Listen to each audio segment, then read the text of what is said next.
Saving Sheena, a short story by Kathleen Osborne. Sheena. Long, black, glistening legs were running as fast as they could. Sheena could feel them moving in the deep breaths Fury was taking. Her black mane was flowing in the wind like her rider's long white hair. Sheena urged her on as she leaned over her neck, clutching her mane, balanced with her legs wrapped tightly around Fury's heaving chest. The power running through them united them as if they were one entity as they ran across the meadow into the wood. Both knew the path by heart. Riding the same direction for 1,000 years made it impossible to forget. They didn't need the harvest moon to light the way. The man who spotted them did. They flew past as if an army of demons were chasing after them. Sheena glimpsed a man out of the corner of her eye. When they reached the wood, their pace slowed. Fury, did you see what I saw in the meadow by the tree? Nodding her head up and down, Fury came close to button heads with Sheena. He was following us. Do you think he is the one? After all these years, could it be? Fury nodded and pranced around and pawed the ground with her hoof. Sheena couldn't help but laugh. Infectious joy radiated from Fury.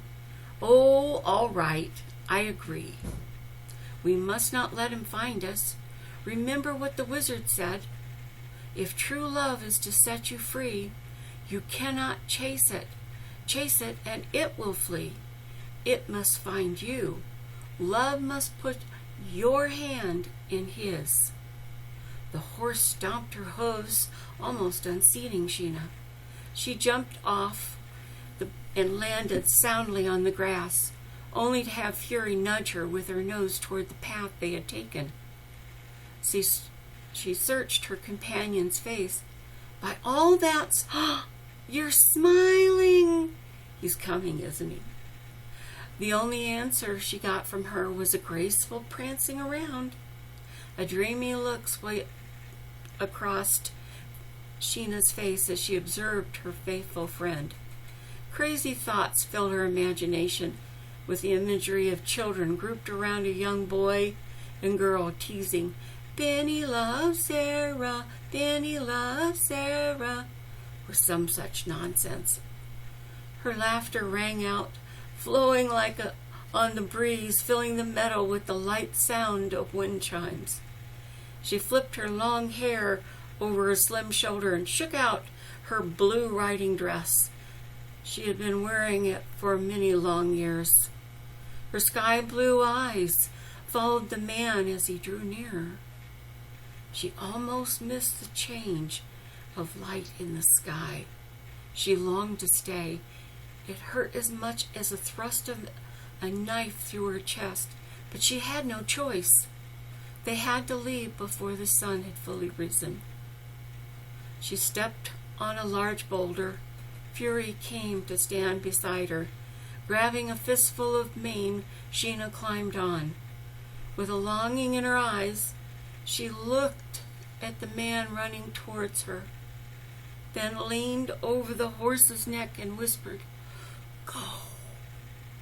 They took off at a gallop.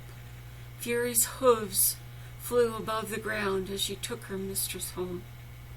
The wind they created pulled the autumn leaves off the trees. To find out the rest of the story, you'll have to buy the book. It'll be on Amazon and many other venues the end of September. Thank you for listening.